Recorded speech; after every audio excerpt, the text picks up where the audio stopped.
Class 11th, I'm Ashigar from Galaxian International School and today we're gonna study about chemical properties of water. तो बेटा देखो, we have to first of all we have to learn about the characteristics or the four properties that we gonna study here. ठीक है, तो पहला है amphotic nature, redox reaction involving water, hydrolysis reactions, hydrate formation that is attract, ठीक है, complementary. ठीक है, तो ये आपके जो चार चीज़ें हैं वो आपकी केमिकल प्रॉपर्टीज़ ऑफ वाटर के अंडर में आएंगी। इसके बाद हम क्या करेंगे, एक एक करके इनकी रिएक्शंस और एक एक करके हम क्या करेंगे, इनके बारे में स्टडी करेंगे डीपली। ठीक है, ओके। तो सबसे पहले हम पढ़ते हैं, ठीक है, एम्फोटिक नेचर।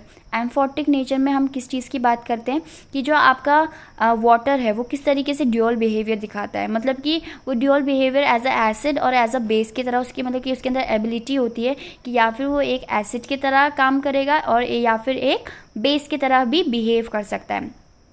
तो according to Bronsted concept it act as a base with strong acid. ठीक है, स्ट्रॉन्ग एसिड के साथ किसका काम करेगा, बेस के जैसे काम करेगा, और स्ट्रॉन्ग बेसिस किस तरह किसके जैसे काम करेगा, एसिड में।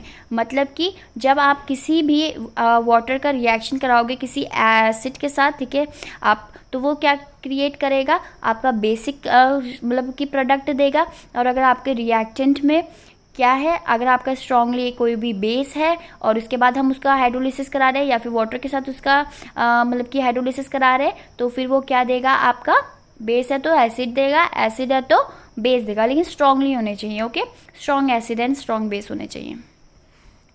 देन इसके बाद यहाँ पर क्या होता है कि यहाँ पर H2O that is water and NH3 हमने लिया, NH3 इज़ अ एसिड। ठीक है, इसमें क्या होगा आपका जो देखो, इसमें यहाँ पर क्या होगा, जो एक H है, ठीक है, वो क्या चला जाएगा, आपके इधर वाले H के पास चला जाएगा। ठीक है, जो H2 थे तो एक H आपका कहाँ पर चला जाएगा। ठीक है, यहाँ पर क्या हो रहा है, आपका प्रोटोनेशन हो रहा है। ठीक है, हाइड्रोजन या फिर सेल्फ क्या नाम आयनाइजेशन हो रहा है कि H में आपका क्या जुड़ रहा है, एक और H की एडिशन हो रही है, तो क्या बन गया, NH4 बन गया। और यहाँ पर क्या बचेगा, आपका एक H तो चला गया तो OH बच जाएगा, तो OH नेगेटिव यहाँ बच गया and OH is a base. ठीक है, देखो डोंट गेट कंफ्यूज कि OH तो मैम क्या होता है, OH नेगेटिव यहाँ पर लिखा है, OH नहीं लिखा हुआ है। OH is also an alcoholic group. ठीक है, जब वो किसी के साथ अल्कोहल फॉर्मेशन में हेल्प करता है तो वो उसको हम अल्कोहलिक ग्रुप बोलते हैं, बट लेकिन when it is in the form of ions तो वो क्या होता है, बेस होता है।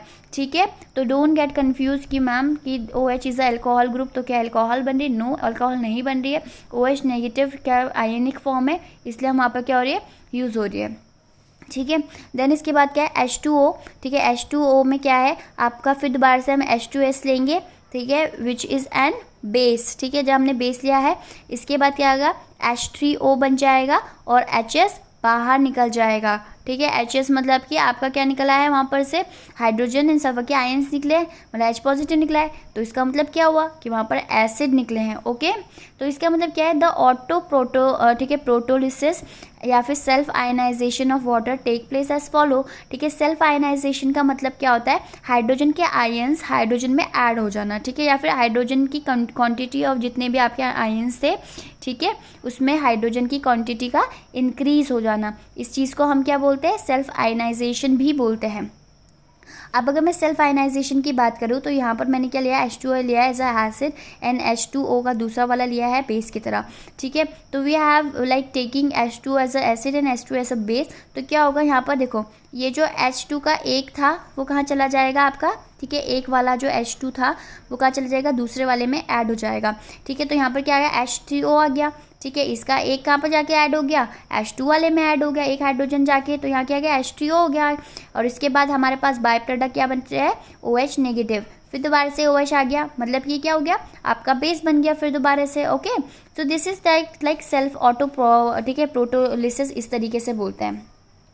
ठीक है, तो क्या होता है, रिडॉक्स रिएक्शंस इन्वॉल्विंग वाटर। अब बहुत सारी ऐसी रिडॉक्स रिएक्शंस भी होती है जिसमें क्या होता है, वाटर का इन्वॉल्वमेंट होता है। ठीक है, विद इलेक्ट्रोपॉजिटिव मेटल्स।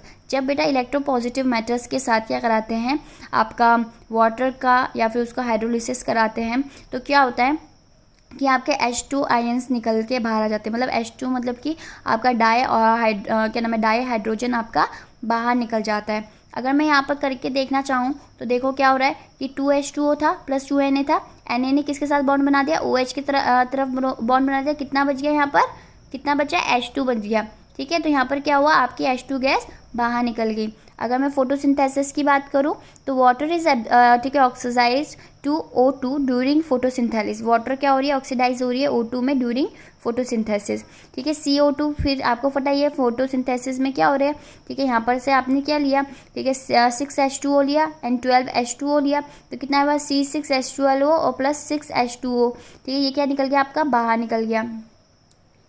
देन इसके बाद अगर मैं बात करूं विथ फ्लोरियम, ठीक है, फ्लोरीन के साथ फ्लोरीन वाटर क्या हो जाता है, ऑक्सीडाइज हो जाता है O2 में। फ्लोरीन वाटर क्या हो जाएगा आपका, ऑक्सीडाइज हो जाता है O2 के अंदर।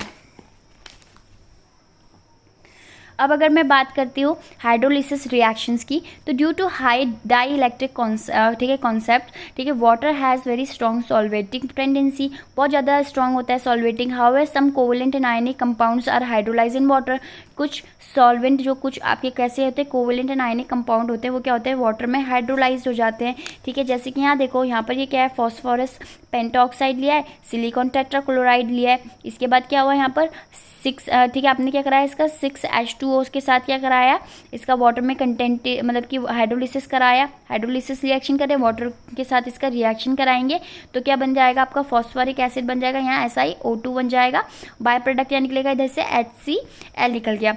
तो इसका मतलब क्या है कि जो मतलब कि इवन जो कि बहुत ज़्यादा कॉम्प्लेक्स, ठीक है, जो बहुत ज़्यादा कोवेलेंट एंड आयनिक बॉन्ड वाले कंपाउंड्स है, वो भी वाटर में क्या हो जा रहे हैं, हाइड्रोलाइज्ड हो जा रहे हैं, ओके। अब अगर मैं नेक्स्ट चीज़ की बात करती हूँ तो वो क्या है, हाइड्राइड्स है, ठीक है। हाइड्राइड्स में क्या होते हैं, many salt crystals form water with 1 and more molecules of water associate with them, ठीक है। जो सॉल्ट के जो क्रिस्टलिन्स होते हैं, ठीक है, फ्रॉम वाटर, वाटर के अंदर से जो सॉल्ट के क्रिस्टलिन होते हैं वो क्या होते हैं, एक दूसरे मॉलिक्यूल्स के साथ क्या होते हैं, एसोसिएट हो जाते हैं, एक दूसरे के साथ जुड़ जाते हैं, जिसके कारण क्या होता है कि आपका एक kind of such an association of water बन जाता है, ठीक है। वाटर क्या हो जाता है आपका, एक एसोसिएशन क्रिएट करता है, जैसे कि कोऑर्डिनेटेड वाटर। कोऑर्डिनेटेड वाटर में क्या होता है कि जो आपका मेटल होते हैं वो हाइड्राइड्स, ठीक है, मेटल में जो हाइड्राइड्स होते हैं, ठीक है, उसके साथ क्या कर देता है आपका, मेटल के साथ मतलब H2O कंबाइन कर देता है। इंटरस्टिशियल में क्या होगा, जो हाइड्रोजन है वो क्रिस्टल के फॉर्म्स के अंदर एंटर हो जाएगा, मतलब पेनिट्रेट हो जाएगा क्रिस्टलिन फॉर्म के अंदर। इसके बाद आता है हाइड्रोजन बॉन्ड वाटर, जो कि COSO4 एंड 5H2O में दिख रहा है आपको, यहाँ पर वाटर भी आ चुका है। तो इस तरीके से एक हाइड्रोजन बॉन्ड वाटर भी क्रिएट होता है। Now next is heavy water, ठीक है। देखो आप लोगों ने 4 प्रॉपर्टीज़ पढ़ ली हैं, ठीक है। अब इसके बाद अगर हम नेक्स्ट टॉपिक में आते हैं तो वो होता है, ठीक है, हैवी वाटर। हैवी वाटर में क्या है, D2O मतलब ड्यूटेरियम, ठीक है। तो ड्यूटेरियम, डी में यहाँ पर क्या है, ड्यूटेरियम है, ठीक है। ये डिस्कवर किसने किया था, यूरे ने। किसने डिस्कवर किया था, यूरे ने डिस्कवर करा था। कब डिस्कवर किया था, 1932 में। तो दिस इज़ वेरी इंपॉर्टेंट, ठीक है, आपके 1 मार्क्स के क्वेश्चंस में ये आते हैं। तो ठीक है, बी पंक्चुअल की आपको इस तरीके से ये फैक्चुअल डाटा है वो भी याद करना है।